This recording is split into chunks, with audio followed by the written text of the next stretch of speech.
Bom dia. Nós vamos mais uma vez estar cultuando a Deus, conversando a respeito da Bíblia, a respeito da palavra de Deus. E nós estamos fazendo isso agora, recentemente, a partir dos Salmos, analisando nos Salmos, não é? O que é que o escritor, o que é que os salmistas escreveram, baseados realmente na revelação de Deus, e o que eles escreveram que não foi baseado na revelação de Deus. Foram, dentro da boa intenção de cada um, ou da visão que Moisés teve da revelação. Tá bom? Como é que a gente faz isso? Qualquer coisa que o salmista disse e que casa, é coerente com o ensino de Jesus, isso é da inspiração. Entendeu? Se for coerente com Jesus.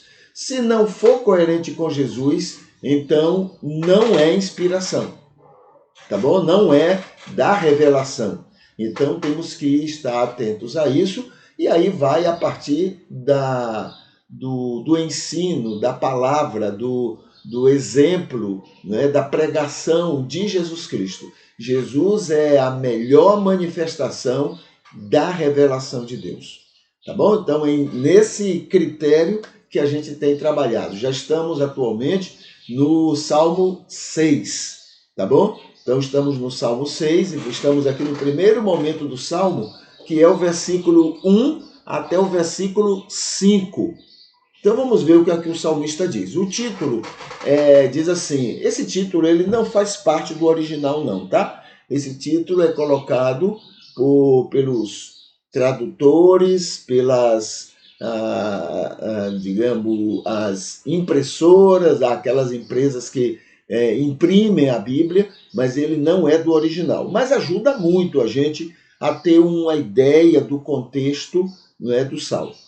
Então, o título aqui diz assim, Davi recorre à misericórdia de Deus. Então, vamos analisar essa palavra de Davi aqui. No original está escrito assim, Salmo de Davi para o regente com instrumento de cordas, uma harpa de 8 cordas. Quando diz aqui o texto Salmo de Davi, isso aí realmente é do original, não está dizendo necessariamente que foi escrito por Davi. Quando tem Salmo de Davi, pode ser escrito por ele, escrito por ordem dele, ele pediu para alguém fazer. Pode ser escrito sobre a experiência de Davi, sobre a vida de Davi. E também pode ser alguém que escreveu como se fosse Davi.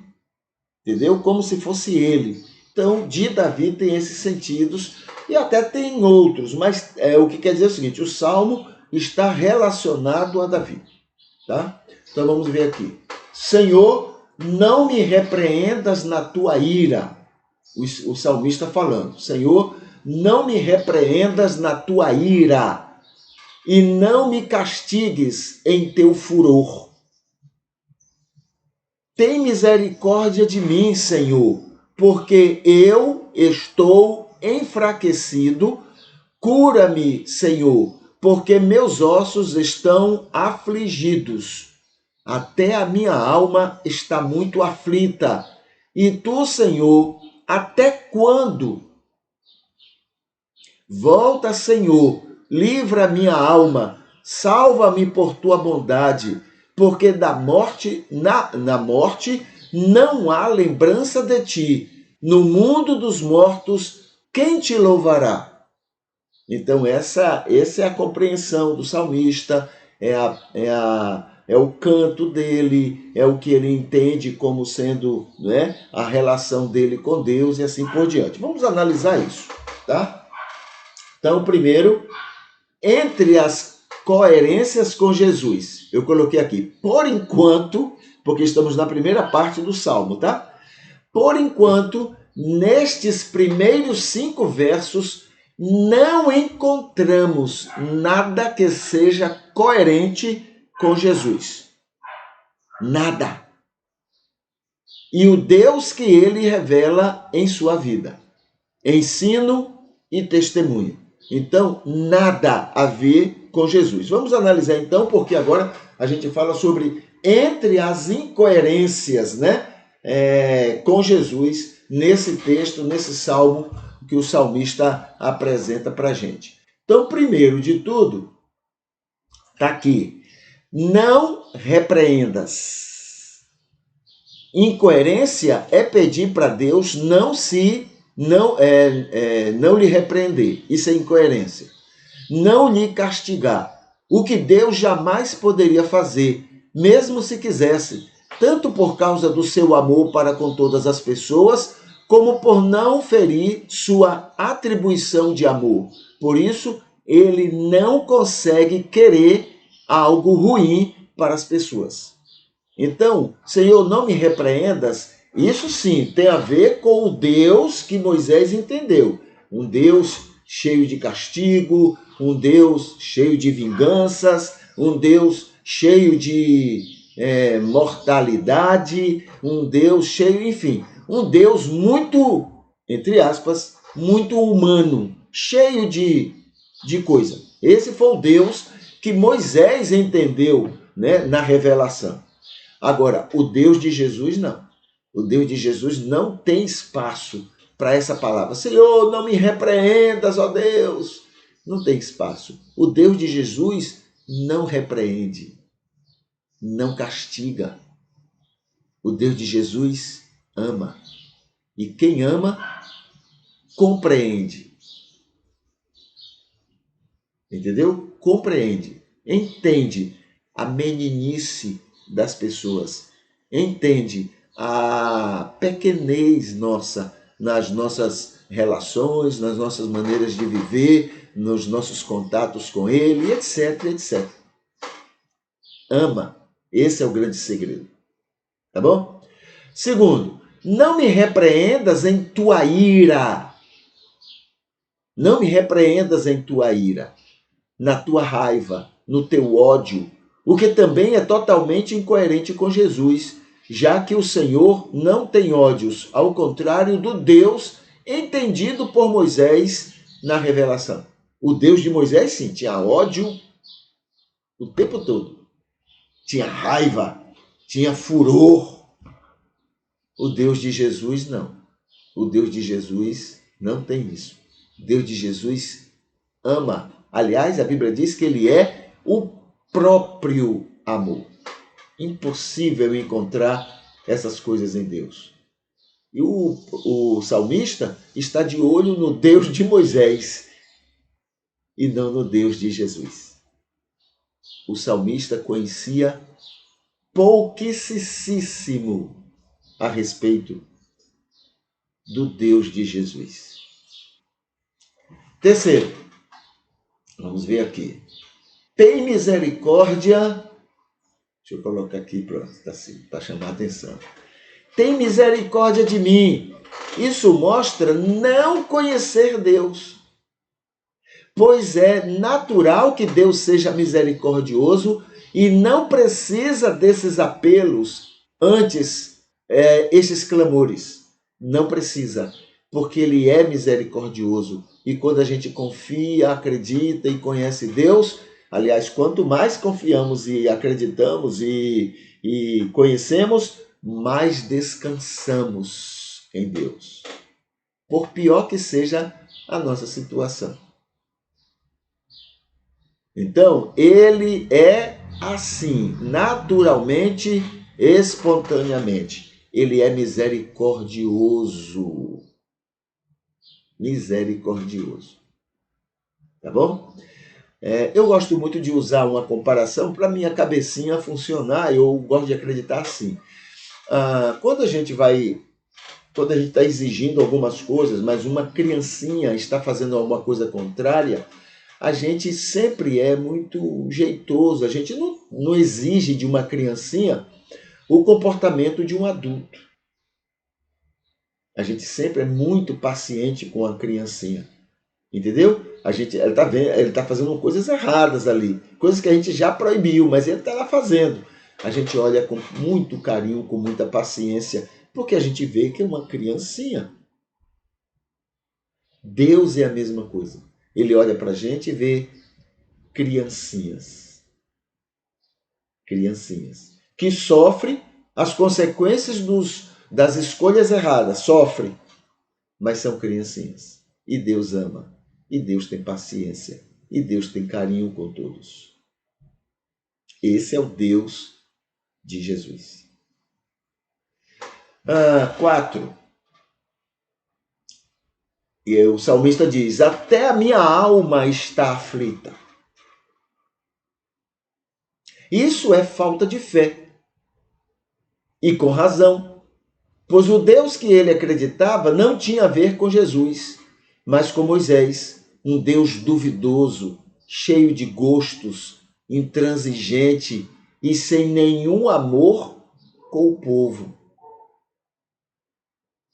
Nenhum amor. O Deus que Moisés entendeu não era o Deus de Jesus. Então o salmista tinha razão. Até a minha alma está aflita, realmente. Um Deus como aquele de Moisés é para ficar aflito mesmo. 5. E tu, Senhor, até quando? O salmista pergunta a Deus: até quando vai ficar inerte, me deixando sofrer o que estou sofrendo? Isso não tem coerência com o Deus de Jesus. Veja que o salmista está longe, longe. E a gente usa isso para adoração, né?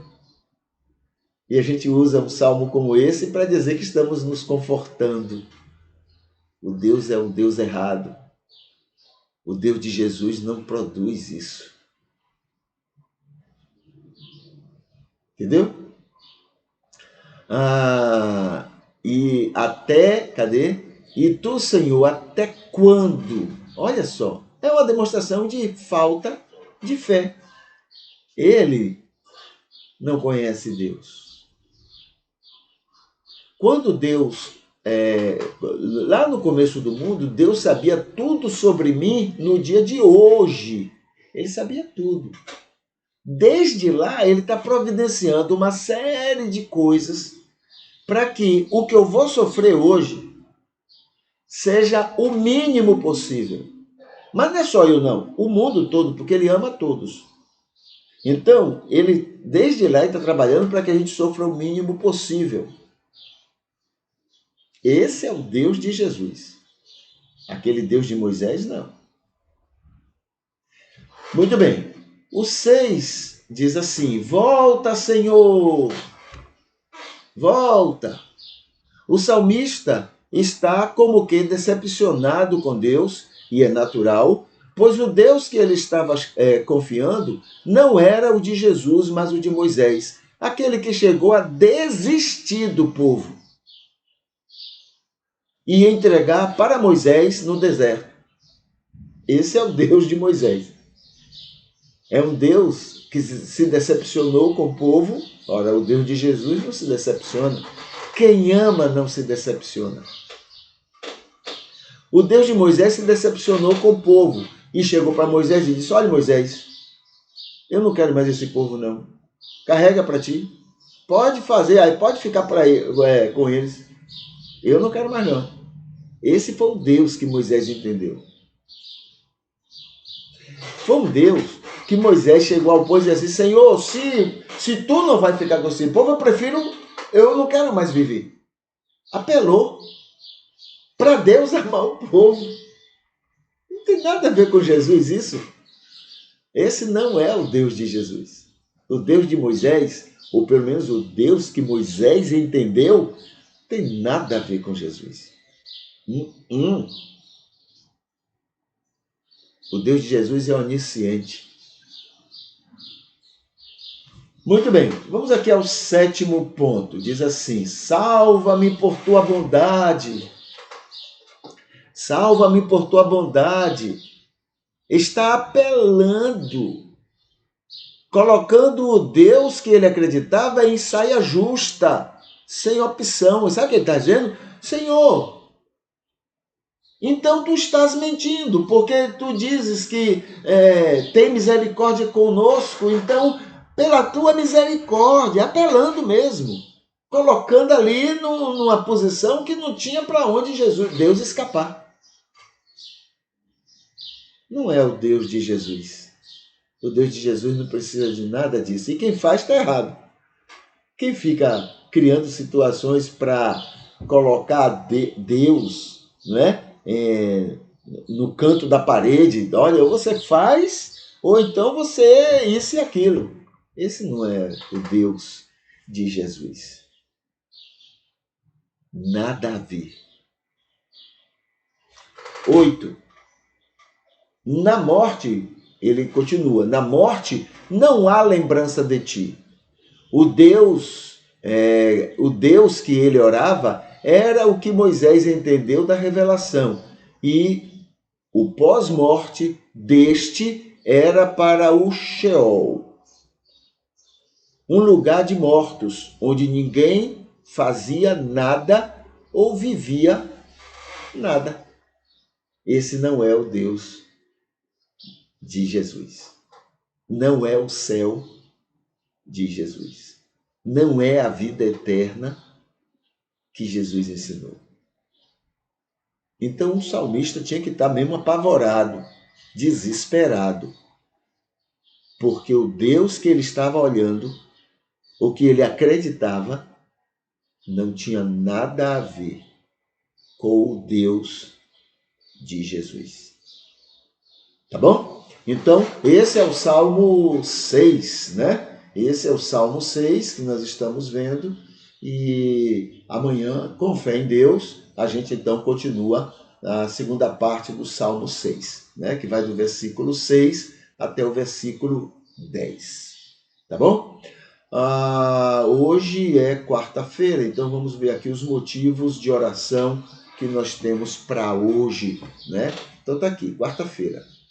Agradecemos por ele querer abençoar toda pessoa sem nenhuma exceção. Deus quer abençoar. Ele não quer nem saber se a gente gosta ou não gosta, se a gente acha ou não acha, se essa teologia porca que a gente tem usado, se ela concorda ou não concorda. Deus não quer saber disso. Deus ama todo mundo sem exceção. Quero lá saber se essa teologia nojenta que a gente acredita aí, né? Se ela concorda ou não. Deus ama. E isso está acima de tudo, de todas essas criancices nossas, essas prepotências que nós temos. Ele ama todo mundo sem exceção. Graças a Deus. É por causa disso que ele nos ama. Porque não somos melhores do que todo mundo? Agradecemos por ele querer o melhor para todo mundo no mundo. Todo mundo ele quer o melhor. Agradecemos por ter muita misericórdia para conosco. Agradecemos também pelos que cultuam conosco sempre, pelos aniversariantes de hoje, pelos cuidados com enfermos e desprotegidos, e ele ama a todos,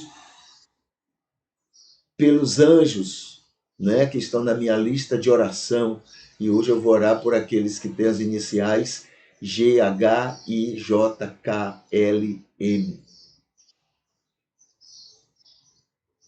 Pedimos a Ele, por favor, Senhor, nos faça ser mais bênçãos para este mundo, como Tu queres. Tira todo o nosso preconceito contra as pessoas e vai tirar muita coisa, porque nós somos muito preconceituosos.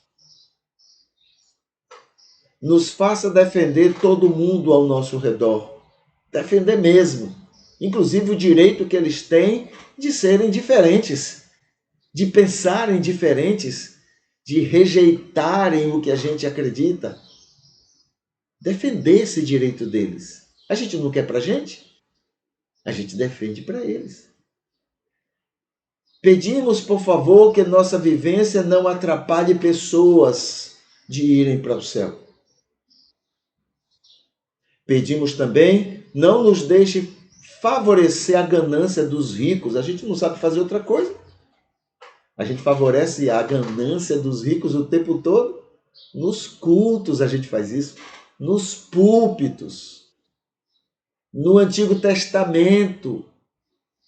Em tudo a gente está favorecendo a ganância dos ricos. Pedimos também, usa-nos como defensores de uma ótima educação pública, que todos tenham direito a uma educação maravilhosa. Agradecemos, obrigado, Senhor, em nome de Jesus. Amém.